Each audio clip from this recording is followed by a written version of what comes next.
Hey beautiful people, welcome to fun to programming. मैं हूं आपका दोस्त फंटू बॉय। दोस्तों, एक बार एक राजा अपने मन में आने वाले अश्लील और गलत विचारों से काफी ज्यादा चिंतित थे। वो इस बात से इतना ज्यादा परेशान थे कि वो ठीक से सो भी नहीं पाते थे। वो अपने मन का शुद्धिकरण तो करना चाहते थे, मगर ना चाहते हुए भी कुछ भी हो ही नहीं रहा था। इसलिए वो थक हार कर बुद्ध के पास अपनी समस्या का समाधान मांगने गए। अब बुद्ध ने राजा की सारी बातों को ध्यानपूर्वक समझने के बाद राजा को एक उपाय करने को कहा। और बुद्ध महाराज ने राजा जी को एक कांच का पानी से भरा हुआ ग्लास और एक काले रंग की स्याही की बोतल दी और कहा, हे राजन, जब भी आपके मन में गंदे, बुरे और अश्लील तरह के विचार आए तो तब आप तुरंत ही इस स्याही की एक बूंद इस कांच के ग्लास में डाल देना और ये प्रयोग आप करीब करीब एक हफ्ते तक करना। आपकी सारी समस्या का समाधान हो जाएगा। अब बुद्ध की आज्ञा के अनुसार राजा अपने महल में आकर बैठ गए और अपने काम के दौरान जब भी उनके मन में कोई गंदे और अश्लील विचार आते थे कि तुरंत ही वो स्याही की एक बूंद पानी में डाल देते थे,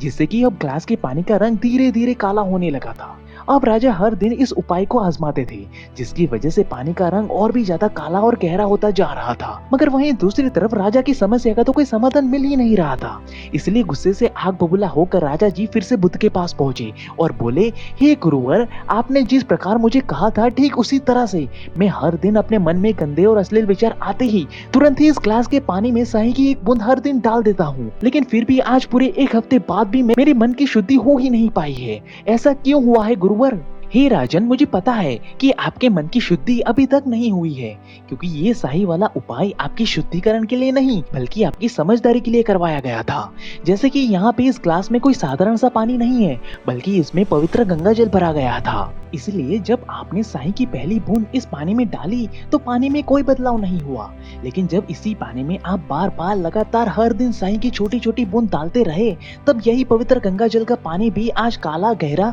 और दुर्गंध से भर गया है। ठीक इसी तरह महाराज, आपका मन भी शुरुआती दिनों में तो पावन और पवित्र ही था, लेकिन जब आप उसमें हर दिन गुस्सा, जलन और अश्लीलता की गंदी स्याही डालते ही रहोगे तो वो भी इस ग्लास के पानी की तरह ही गहरा, काला होकर दुर्गंध से भर जाता है। यही वजह है कि आपकी इतनी सारी कोशिशें करने के बाद भी आपके मन की शुद्धि हो ही नहीं रही है, बल्कि आपका मन दिन ब दिन बुरे और अश्लील विचारों से और भी ज्यादा घिरता चला जा रहा है। तो महाराज, अब ये बताइए कि इस गंदगी को साफ कैसे किया जाए, इसका उपाय क्या है आखिरकार? अब राजा का ये सवाल सुनते ही बुद्ध अपनी कुटिया में गए और पानी से भरा हुआ एक घड़ा लेकर आए और उस गंदे ग्लास को नीचे रख दिया और उसमें नया और शुद्ध पानी ऊपर से डालने लगे। अब इससे हुआ क्या कि जैसे ही शुद्ध पानी ग्लास में भरने लगा कि तुरंत ही ग्लास का पानी ओवरफ्लो होकर बाहर निकलने लगा। अब शुरुआती कुछ मिनट्स में तो कुछ भी बदलाव होते हुए दिख नहीं रहा था, मगर फिर भी साधु महाराज रुके नहीं। वो कंटिन्यूसली शुद्ध पानी ग्लास में डालते ही रहे, जिससे क्या हुआ कि ग्लास के पानी का रंग अब धीरे धीरे बदलने लगा था,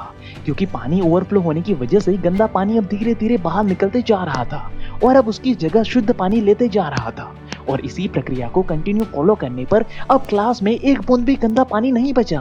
और ग्लास अब पूरी तरह से पहले की तरह ही शुद्ध और पवित्र पानी से भर चुका था। अब ये चमत्कारी प्रयोग को देखकर राजा काफी ज्यादा आश्चर्यचकित हुए और बुद्ध से इसका समाधान पूछा। तो बुद्ध महाराज ने बताया कि हे राजन, ठीक इसी तरह अगर तुम भी अपनी मन की गंदगी को साफ करके अपने मन की शुद्धिकरण करना चाहते हो तो हर दिन इस पवित्र पानी की तरह ही अपने मन में शुद्ध और पवित्र विचारों को डालना शुरू कर दो। हाँ, शुरुआती दिनों में इसका असर तुम्हें इतना ज्यादा नहीं दिखेगा, क्योंकि अभी तुम्हारे मन को अश्लील और गंदे विचारों ने घेर कर रखा है। लेकिन इस पानी की तरह ही अगर तुम हर दिन अपने पॉजिटिव थॉट्स को अपने मन में कुछ इसी तरह से डालते ही रहोगे तो बस कुछ ही दिनों में तुम्हारे मन की भी सारी गंदगी इस ग्लास में भरी गंदगी की तरह ही बाहर निकल जाएगी और उसकी जगह तुम्हारे मन में शुद्ध, पवित्र और पॉजिटिव थॉट्स अपने आप ही ले लेंगे। और जब तुम्हारा पूरा मन शुद्ध, पवित्र और पॉजिटिव थॉट से भरा होगा तो तुम्हारे मन में कभी कोई अश्लील और हिंसात्मक विचार आएंगे ही नहीं। अब बुद्ध की बस इतनी सी बात सुनते ही राजा की आंखें खुल गई और उसने तुरंत ही साधु महाराज की सलाह अनुसार अपने मन को शुद्ध और पवित्र पॉजिटिव थॉट से भरना शुरू कर दिया।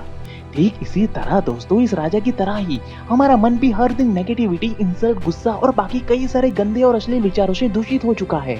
जिसकी वजह से ही ओवर थिंकिंग के कारण हम सबका दिमाग ना चाहते हुए भी अश्लील और गंदे विचारों से भर जाता है। जो कुछ इस गंदे पानी के ग्लास की तरह ही दिखने लगता है। लेकिन जब इसी ग्लास में आप लगातार पॉजिटिव थॉट्स डालते ही रहते हो, तो इस ग्लास की तरह ही आपके मन की भी गंदगी ऑटोमेटिकली ओवरफ्लो होकर बाहर निकलने लगती है और उसकी जगह शुद्ध और पवित्र थॉट्स अपने आप ही ले लेते हैं। मगर इसमें परेशानी तो ये है कि हम में से ज्यादातर लोग कभी भी अपने मन की शुद्धिकरण पे तो ध्यान ही नहीं देते। यही वजह है कि हमारा मन दिन ब दिन और भी ज्यादा दूषित और काला होता जाता है, जिसमें से अल्टीमेटली दुर्गंध और अश्लीलता ही बाहर आती है। अब इसी बात को भगवान श्री कृष्ण जी ने भी श्रीमद् भगवद गीता में बताई है कि कामः ओषधम क्रोधम अंसहम रजगुण शद भावनम, यानी कि रज जो कि एक गुण है, उसकी मात्रा जब हमारे मन में बढ़ जाती है तभी हमारे दिमाग में काम वासना और क्रोध के अनगिनत विचार आने लगते हैं। जैसे कि आयुर्वेदा में हमारे शरीर के 3 गुण बताए गए हैं, वात पित्त और कफ। ठीक उसी तरह से हमारे मन के भी 3 गुण होते हैं, सत्व रज और तम। और इन तीनों में से जिस भी गुण की मात्रा हमारे मन में बढ़ जाती है, हमें उसी तरह के विचार ऑटोमेटिकली आने लगते हैं। जैसे कि अगर आपके मन में सात्विक गुण बढ़ गया होता है तो उस समय पे हमारा मन ऑटोमेटिकली शांत और पवित्र ही रहेगा। लेकिन वहीं अगर हमारा मन अशुद्ध और अश्लील विचारों की गंदी साही से भरा हुआ होगा तो तब हमारे मन में रज का प्रभाव ऑटोमेटिकली डोमिनेट करने लगता है और तब आपका मन गुस्सा, नेगेटिविटी और अश्लील विचारों से ही गिर जाता है, जिसे हमने ऑलरेडी अभी प्रैक्टिकली देख ही लिया है। अब इस प्रैक्टिकल को देखने के बाद हमें ये तो पता चला कि ये बात तो सही है कि हम अपने मन को पवित्र और पॉजिटिव थॉट से भर देंगे तो नेगेटिविटी अपने आप ही बाहर निकल जाएगी। लेकिन अगर उसमें अश्लीलता की स्याही भी अगर लगातार गिरती ही रहेगी तो कुछ ही समय में हमारा मन फिर से दूषित हो जाएगा। इसलिए ये चीज भी बहुत ही जरूरी है कि आपको अपने मन में लगातार गिरती हुई गंदी अश्लील स्याही को भी गिरते हुए रोकना ही होगा, क्योंकि जब तक आप इसे नहीं रोकोगे तब तक आपके मन में गंदगी का लेवल कम होगा ही नहीं। जैसे कि रामायण में कहा जाता है कि माता कैकेयी श्री राम को कौशल्या माता से भी ज्यादा अधिक प्रेम करती थी, लेकिन जब उसी माता के मन में जब मंत्रा हर दिन जलन और लालच की गंदी स्याही लगातार डालती ही रही तो तब उसी गंदगी ने माता कैकेयी के साथ साथ पूरे दशरथ परिवार का भी सर्वनाश कर दिया। ठीक इसी तरह जब तक हम अपने जीवन में ऐसी गंदी स्याही डालने वाली मंत्रा को दूर नहीं करेंगे तब तक आपका मन पूरी तरह से पवित्र होगा ही नहीं। इसलिए अगर आप अभी अपनी इस परेशानी से छुटकारा पाना चाहते हो तो अभी एक लिस्ट बनाओ और जहाँ जहाँ से ऐसी मंत्रा आपके पवित्र मन में अश्लीलता की गंदी स्याही डालकर जाती है उन सारी चीजों को तुरंत ही अवॉइड करना शुरू कर दो, जिसके कुछ ही दिन के बाद आप अपने आप ही खुद ही अपनी मन की शुद्धता को महसूस कर पाओगे, क्योंकि तब आपके मन में ऑटोमेटिकली सात्विक विचार आने ही लगेंगे। अब दोस्तों ये तो बात हुई लॉन्ग टर्म परमानेंट सॉल्यूशन की, लेकिन अगर आपको टेम्पररी बेसिस पे कुछ ही सेकंड्स में अगर ओवर थिंकिंग एंड अश्लील विचारों से छुटकारा पाना है तो हमें क्या करना चाहिए वो भी मैं आपको बताता हूँ। तो यहाँ पे पहली चीज साइकोलॉजिस्ट ये बताते हैं कि ओवर थिंकिंग के दौरान हमारे दिमाग में ऑक्सीजन की कमी होने लगती है और हमारे ब्रेन की पावर धीरे धीरे कम होने लगती है। तो ऐसे समय पे अगर आप आइडियल एंड लेजी होकर बैठे रहने के बजाय अगर आप पूरी ताकत से भागना या दौड़ना स्टार्ट करते हो तो आपके दिमाग को तुरंत ही ऑक्सीजन भरपूर मात्रा में मिलने लगता है और इस दौरान आपको तब तक भागते ही रहना चाहिए जब तक आपकी सांसें पूरी तरह से फूलने ना लग जाए, जिसकी वजह से होगा क्या कि अब आपका दिमाग ऑटोमेटिकली अपना फोकस उन बेफालतू से विचारों से हटाकर तुरंत ही आपकी बढ़ी हुई सांसों को नॉर्मल करके आपको रिलैक्स करने पे लगा देगा, जिससे कि बस कुछ ही मिनटों में आप ओवर थिंकिंग के माया जाल से यूं चुटकी बजाते हुए बाहर निकल जाओगे। आप इसे आज और अभी आजमा करके देख सकते हो, रिजल्ट आपको तुरंत ही मिलेगा। वहीं अब दूसरा सॉल्यूशन है लाउड म्यूजिक। एक्चुअली में रिसर्च ये बताती है कि इंटरेस्टिंग लाउड म्यूजिक हमारे आसपास एक हाई फ्रीक्वेंसी का एक घेरा बना देती है, जिससे कि ना चाहते हुए भी हमारा माइंड सिर्फ और सिर्फ उसी लाउड म्यूजिक पे ही फोकस करने लगता है, जिसकी वजह से ही हमारा mind instantly relax and thoughtless हो जाता है। और यही प्रिंसिपल हमारे ऋषि मुनियों ने बहुत ही प्राचीन काल में ही समझ लिया था, इसलिए उन्होंने मंदिरों में बड़े बड़े ढोल नगाड़े और बाकी कई सारे हाई फ्रीक्वेंसी प्रोड्यूस करने वाले म्यूजिकल इंस्ट्रूमेंट का इस्तेमाल करना स्टार्ट किया था,